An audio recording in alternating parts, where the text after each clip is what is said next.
Hello again guys, nk'ibisanzwe ni teacher Cedric. So uyu munsi tugiye kurebera hamwe icyitwa trio balance muri entrepreneurship.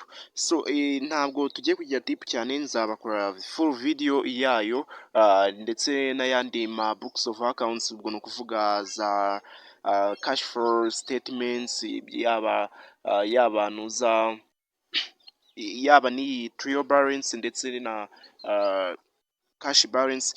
Ibyo byose nyine tuzagenda tubirebaho gahoro gahoro, gusa nyine right now munyemerewe no munsi turebereye hamwe icyitwa trio balance. Noneho ngiye kubabwira amaformula abiri yagufasha kumenya se transaction zo baduhaye. Urabizi yuko iyo bagiye baguha ikibazo nyine baguha ama transaction, baguha list y'ama transaction, ukavuga ati se none aya ma transaction ndaza kuyarecordinga hehe.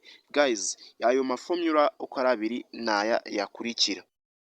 Yes, nk'uko ubibona muri video yawe naya abiri. Iya mbere ni pedal, none iya kabiri ni scroll. So pedal niyo turifashisha kuri debit side, kuri iyi pedal ni abbreviation yama transactions yazaba recorded muri debit side, mu gihe scroll yoyo aya ari abbreviation, iyi ariyo formula cyangwa abbreviation y'ama transactions tuzarecordinga muri credit side. So tudatinze reka turebere hamwe aya ma abbreviation icyo yahagarariye cyangwa se iyi formula icyo yahagarariye. Wowe bifate mu mutwe, pedal cyangwa se scroll, umenye yuko kimwe ari cyo kuri debit, ubwo ni ukuvuga pedal, ikindi ari cyo kuri creditors noneho cyangwa se credit side, ubwo ni ukuvuga scroll. So reka duhere ku hamwe kuri iyi pedal.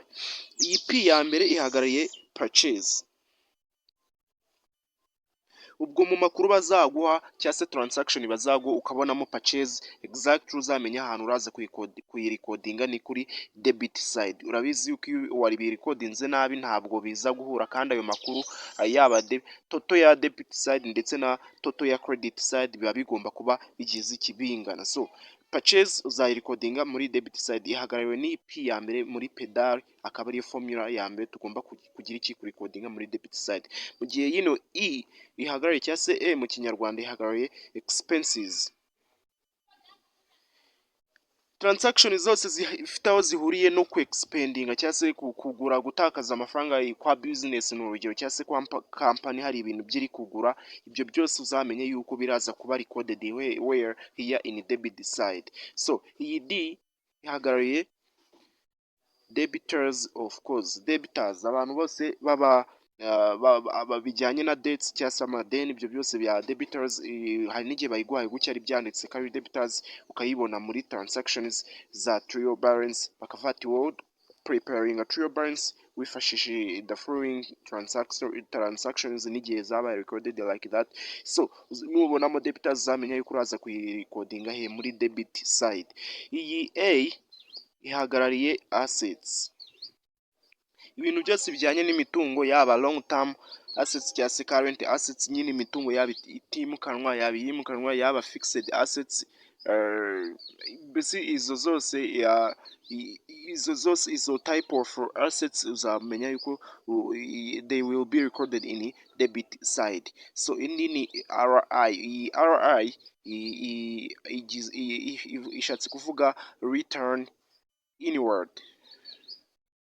So return inward buri gihe igomba kuba recorded in debit side. Return inward ni bya bicuruzwa company ishobora cyangwa se business ishobora kuba yatanze, noneho nyuma yaho bakabigarura bitewe n'impamvu zigiye zitandukanye. So after return inward, indi transaction tugomba kureba nyine, ubwo uri kumva kuri pedal ni yino formula ya mbere ihagarariye transaction zose zizaba recorded muri debit side. Ubwo purchase, expenses, debitors, assets, return inward, aya ma transaction buri gihe uzamenye yuko uzaya recordinga hehe muri debit side. Nuya recordinga hano noneho ukaza kurecordinga aya ma transaction yahagarariwe n'iyi scroll nayo tugiye kureba nyine, ukakora toto bizaba biri equal.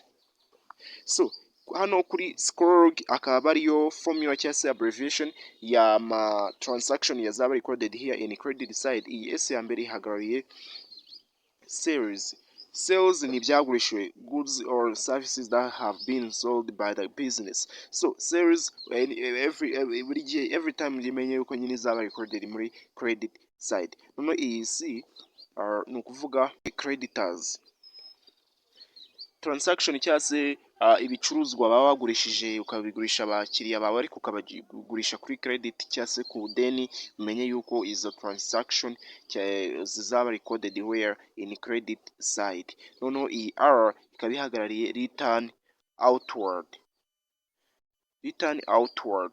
Return outward ni goods that have been sold by the business from whatever company, noneho after bikaza kuba returned outward, bikaza gusubizwayo maybe bitewe n'impamvu zigiye zitandukanye. Tuvuga urugero, hari igihe company yatumiza ibicuruzwa ingano runaka ugasanga bazanye byinshi birengeje urugero rw'ibyo yatumije, cyangwa se bazanye ubwoko butandukanye n'ubwo yatumije, cyangwa se ugasanga bazanye mu bicuruzwa bazanye ingano wenda maybe niyo, ariko ugasanga nyine hari ingano, hari nka bimwe mu bicuruzwa byabaye deteriorated cyangwa se defected cyangwa se destroyed, ugasanga nyine byabaye damaged cyangwa se byabaye expire, byararengeje igihe. Icyo gihe ibyo bicuruzwa company izabilistinga noneho ibisubizeyo maybe bayiguranire. So ibyo bicuruzwa bya return outward cyangwa se ibyo bicuruzwa bya returned outward uzabirikodinga hehe? Muri credit side mu gihe cya trial balance, niyo turi kurebaho. So iyi L ihagarariye liabilities.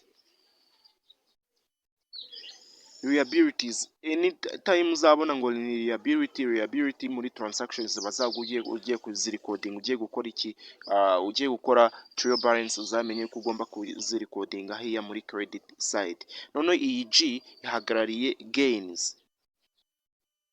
Gains cyangwa ni kimwe na income. Yes, transaction uzabona zose zifite aho zihuriye na income no kwinjiza amafaranga muri business, umenye yuko every day every time uzazirecordinga he muri credit side. Izi ni formula zagufasha fresh. Iyi P pedal niyo ya mbere yo kuri debit side, none iyi scroll niyo ya kabiri yo kuri transactions zizaba recorded here in credit side. Guys, nizere yuko zizabafasha ikibazo icyo ari cyo cyose wakora trial balance wifashishije aya ma formula, uzamenye yuko uzayakora. Nge mwari muri kumwe ni Teacher Cedric. Nizere yuko niba ari ubwa mbere wakritse kuri subscribe icon kugira ngo tujye tubana no mu yandi ma video agiye atandukanye, kandi niba hari transaction wabaye somehow confused wibaza se nayikodinga, ubyandikire muri comment cyangwa se kuri nimero yanjye WhatsApp, noneho ndusheho kugenda nkufasha. Guys, I was yours Teacher Cedric.